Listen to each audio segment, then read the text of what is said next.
If our previous Sluban mech was inspired by Superman, then this one is inspired by the Caped Crusader, Batman. But with that said, it's not officially a Batman mecha, even if it has nice bat-shaped outlines on the box. This is a review of the Sluban PR Mecha set number B1052. This is our 6th Sluban mech, and at this point, come on Sluban, just sponsor the channel. If you are new here and to alternative bricks in general, welcome! Every week we take a look at cool LEGO compatible alternatives and judge their accessibility, quality, and value. We also do fun set giveaways, and the lucky winners of last week's promotion will be announced by the end of the video. There is no doubt that this mech looks cool, but how is the build experience? The assembly was similar to the Crimson Knight from the last time we built a Sluban mech. They seem to be from the same generation of mechs in the sense that they use a lot of the same techniques. That means they share the same weaknesses like the ratcheting ball joint and difficulty in keeping a pose. And like the previous mech, this one also came with some pieces that were on a plastic sprue. I didn't have side cutters handy, so I tried getting them out by hand, and that was a big mistake. Yep, I broke it. Good thing that I had some super glue handy. A dab of CA glue here fixed it right up. Thankfully, the antenna is only decorative, so it held just fine, as long as I don't drop it on its head. The mech features a shiny piano black exterior reminiscent of luxury cars. 2 different shades of gold are sprinkled throughout the build to break the monotony of the design. And some green elements are also used to represent power flowing throughout the machinery. Stickers are used sparingly to add subtle details such as the shiny gray area on the torso and the panel lines on the arms and legs. The green lines here on the shoulder pauldron are part of the sticker. This shoulder thing almost made me rage quit the whole build, more on that later. The mech looks permanently sad and can't lift his head up high, literally. The custom mold has this thick cowl at the back and it can't tilt upwards. He can look down and look further down. The torso looks almost like it's floating as it tapers inward. It has this in common with the Crimson Knight where they look like the whole torso is tilted forward. There is an axle connecting the torso to the waist section. The front mech skirting is well done on this set. I certainly prefer these shiny semicircles to the Superman undies. The rear skirting is once again present with no obvious purpose other than snagging during posing and knocking something off. The legs, as I mentioned earlier, are also connected using the same ratcheting ball joint technique as the previous mech. That means they can sweep forward, and backward, and sidewards. They won't rotate in this axis, which would have allowed a wider and more natural looking stance, but it is what it is.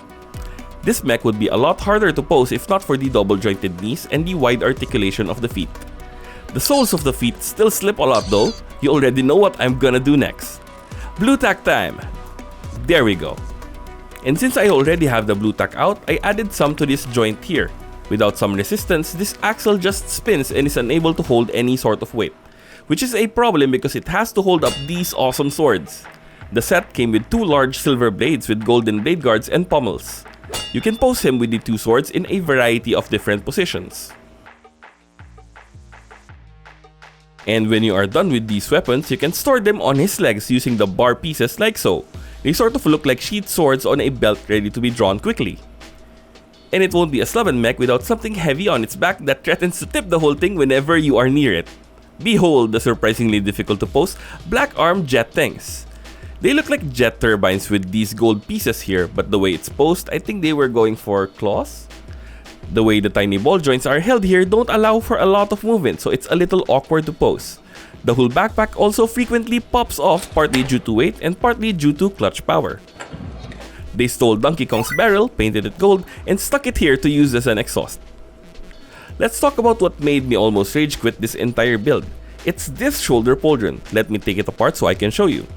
Okay, so the first thing is on the instructions, it wasn't super clear that this piece was supposed to be attached this way, so I ended up building it this way. It's too wide to connect to the shoulder with clips, so I double checked and laughed at my mistake and I built it again. However, the thing just won't stay together. It's a lot to ask of the 2 rows of studs to hold the entire assembly. The slightest deviation here pops it out, and no joke, I was struggling with it for 20 whole minutes. Those with complete digits may have settled this quicker, but as a disabled builder, I found it difficult. So I still had the super glue laying around from when I fixed the antenna. But I wasn't that desperate, so I added a tiny bit of blue tack which holds it together for the most part. It is my opinion that this is what's holding Alt-Bricks back. Small things like slightly less clutch power, odd connection techniques, and the instructions weren't super clear. If we can fix these things, if Altbricks can get to a common baseline level of quality, then and only then can these be serious competitors against the name brand. But I believe we can get there. I believe in what these companies are trying to do, building experiences that are accessible to more people regardless of the depth of their wallet. This looks amazing, but how much is it and should you buy it? I got this for the same price as I did the Crimson Knight, which is $24 with the box, which is a really good deal if you ask me. You can probably find this for even cheaper on TEMU or Amazon or even Shopee for our friends in the Philippines. Here is the Batman mech next to the other Sluban mechs. You can see it's roughly the same height as the Crimson Knight, and in turn, both of them are taller than the other Atomic Storm sets. Well, except for the Flaming Halberd, it's still the tallest one even if you don't count the wings. Please suggest names for this green mech and this ninja mech. They are the only ones here that don't have a proper name yet. Leave your comments down below. And check out this guy. I don't want to give too much away, but this transforming mech is the star of next week's video. Accessibility. The set was easy to build, same with all the other Sluban mechs. But the inclusion of easy-to-break sprue parts and the difficult assembly of the shoulder pauldron has forced me to give this set an accessibility score of 3 out of 5 stars. Quality.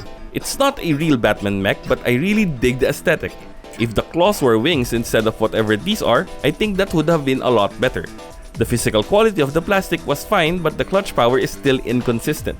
The shiny stickers add a lot to improve the overall look, which I don't say too often for alt sets. Quality score of 4 out of 5 stars. Value. This is $24. This Batman mech armor with a minifig is $15. For less than $10 more, you get a much larger and cooler set. Granted, you don't get a minifig with this one, and yeah, it's not a 1:1 comparison, but personally, I am going with Sluban. Value score of 5 out of 5 stars.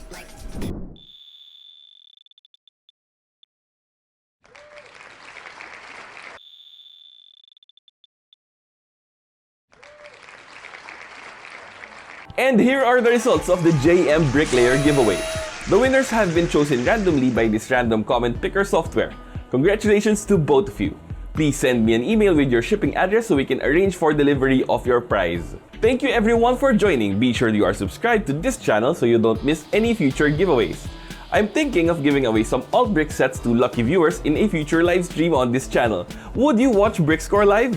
Let's build a set on camera and just have a chill time and have fun contests live on air. With exciting prizes, I think that would be fun. Do you think it would be fun? Comment down below and who knows, we might actually do it.